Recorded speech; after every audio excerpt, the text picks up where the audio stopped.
আমাদের চারের দৈর্ঘ্য আছে 42 ইঞ্চি এক একটা গরুর জন্য। প্রস্থ হবে 26 ইঞ্চি, এখান থেকে একটু প্রস্থ হবে 26 ইঞ্চি। এই যে দেখেন এখানে কিন্তু আমার বিস্তারিত লেখা আছে, প্রস্থ দিব আমরা 26 ইঞ্চি। এরপরে চারের যে একটা গভীরতা, তো এটা কিন্তু সাইডের গভীরতা থাকবে 12 ইঞ্চি।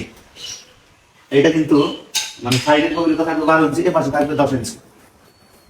এরপরে ভিতরের গভীরতা, এখান থেকে এখান পর্যন্ত সুতা ধরলে বা একটা কাঠ ধরলে কিন্তু ভিতরের গভীরতা আরো ম্যাক্সিমাম 3 ইঞ্চি বেশি দিতে হবে, যাতে যখন আমরা খাবারটা দিই এই খাবারটা কিন্তু যাতে মাঝখানে আসে। এখন এইখানে পানি দিলে যদি সাইডে দানাদার খাবার বা ঘাস পা লেগে থাকে তাহলে কিন্তু ময়লা ধরে ফাঙ্গাস পড়ে এবং এই জায়গায় কিন্তু জীবাণু জমে থাকতে পারে। তাই আর কি ভিতরের গভীরতা দিতে হবে আরো 3 ইঞ্চি বেশি। এখন এখানে 10 লিটার পানি দেওয়ার পরে কিন্তু সাইডে পানিগুলো যাবে। এরপরে হাইট, এখান থেকে এই পর্যন্ত 24 থেকে 25 ইঞ্চি দিলে যথেষ্ট, মানে 20 ইঞ্চি নিচে যেন না হয় এবং 2 ফিট অর্থাৎ 24 থেকে 25 ইঞ্চি উপরে যেন না হয়। আর প্রত্যেকটা গরুর জন্য এক একটি করে কয়রা থাকবে, অর্থাৎ এই পাশে আর এই পাশে গরু রাখার জন্য এই একটা কয়রা দিয়ে বাঁধলে যথেষ্ট। এই পাশ থেকে মানে ওই পাশ থেকে এক রশিটা বাঁধতে হবে, এই পাশ থেকে আরেক রশিটা বাঁধতে হবে, এবং এই পাশ থেকে আর ওই পাশ থেকে বাঁধলে দেখা যাবে যে আর 2 রশি কিন্তু মানে এক কয়রাই থাকবে।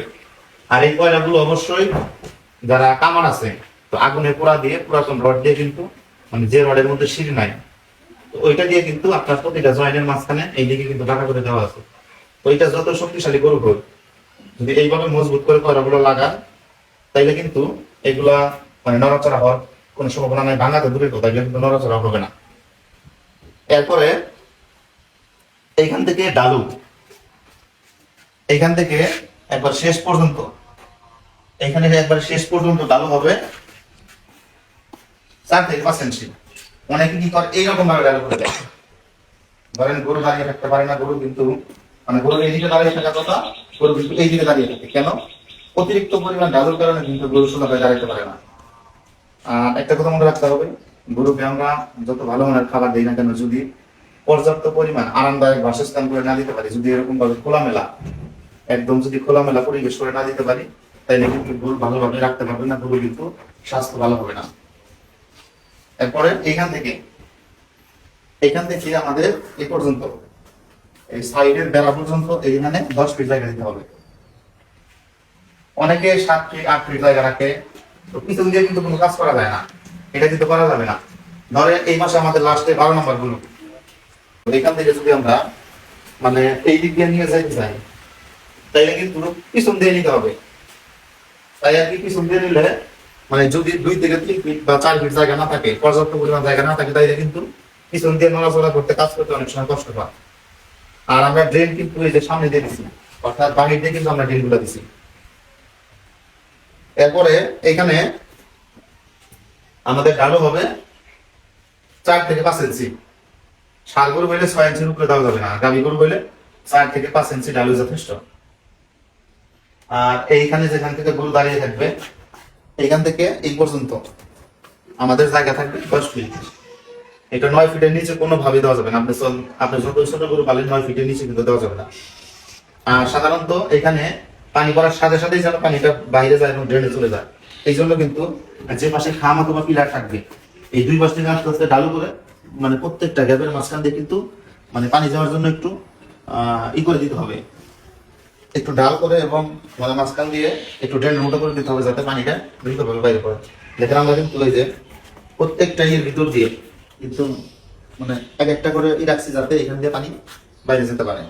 আর এখানে সাইডের ওয়াল, এই ওয়ালটা না থাকলে সব থেকে বেশি ভালো, মানে পিছন সাইডে একদম খোলামেলা থাকলে সব থেকে বেশি ভালো। আর এইটা যার যার স্থানীয় মানে প্রতিরোধ ব্যবস্থাপনা যে যেভাবে পারেন সামনে দিবেন, তো এটা যেন কখনোই 3 ফুটের উপরে যেন না হয়। ধরেন এইটা যদি এই পর্যন্ত থাকে, এইটুকু যদি খোলা রাখে তাইলে কিন্তু গরু যখন শুয়ে থাকবে চারপাশে যদি এই পরিমাণ করে ওয়াল থাকে তাইলে কিন্তু গরুর শরীরে বাতাস লাগবে না, ফ্লোর কিন্তু শুকাবে না। তাই আর কি নিচ দিকে মানে যত সম্ভব চেষ্টা করবো নিচ দিকে মানে অলরেডি এটা কমিয়ে রাখার জন্য বা এই সাইডের বেড়াটা কমিয়ে রাখার জন্য।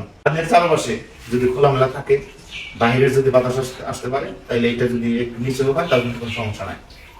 আর এইখান থেকে আমাদের এইটুকুতে আমরা আমাদের সম্পূর্ণ শেডের হিসাব করে পরে আমাদের চারিগত গুলো আছে কত টাকা গেছে তো ওইটা দিয়ে ভাগ দিলে কিন্তু এক একটা চারিতে কত টাকা খরচ হয়েছে সেটা কিন্তু বেরিয়ে আসবে। তাতে আমাদের এইটুকুতে যদি আপনারা এইভাবে করতে চান, যদি একটু ভালো মতো বা আমাদের মতো করে করতে চান, তাইলে এরকম করে প্রায় 3 থেকে 3.5 লাখ টাকার মতো খরচ হবে। কারণ এখানে এক একটা গরুতে আপনার প্রায় 30,000 টাকা করে, বা এক একটা গরুর ক্যাপাসিটিতে, কারণ এক একটা গরু রাখার ক্যাপাসিটিতে 4 ফুটে, আপনার সবকিছু মিলে প্রায় 30,000 টাকার মতো খরচ হবে। তাইলে এখানে আমাদের 12টা গরু রাখার যে ক্যাপাসিটি আছে, এখানে তৈরি করতে প্রায় 3 থেকে 3.5 লাখ টাকার মতো লাগবে। আশা করি বুঝতে পারছেন। আর যারা শেড করবেন তারা অবশ্যই নর্মাল আকারে, একদম ছোট আকারে, ছোট পরিসরে করবেন, যাতে ভবিষ্যতে যদি আপনি সফল হন বা এখান থেকে প্রফিট হয়, সেই টাকা দিয়ে কিন্তু বড় করে বা আমাদের মনের মতো করে কিন্তু শেড করবেন। তো শেড করার আগে বা গরুর খামারে ওঠানোর আগে অবশ্যই ঘাসের ব্যবস্থা করবেন। ঘাসের জমি অবশ্যই ঘাস লাগাবেন, ঘাসের পরিচর্যা করবেন। আর এটা করার চেষ্টা করবেন যেন আপনার ফার্মে ঘাস কাইটা রেখে, আপনি শেডের ভিতরে ঘাস কাইটা রেখে বা চারের মধ্যে ঘাস দিয়ে তারপরে গরু কিনতে যাবেন। যেন আপনি বাড়ি থেকে গরু কিনে বা বাজার থেকে গরু কিনে আনার পরে যেন আপনার নিজের জমির ঘাস গরুতে খেতে পারে। আশা করি বিষয়টা বুঝতে পারছেন। ধন্যবাদ সবাইকে, সবাই ভালো থাকবেন। আসসালামু আলাইকুম।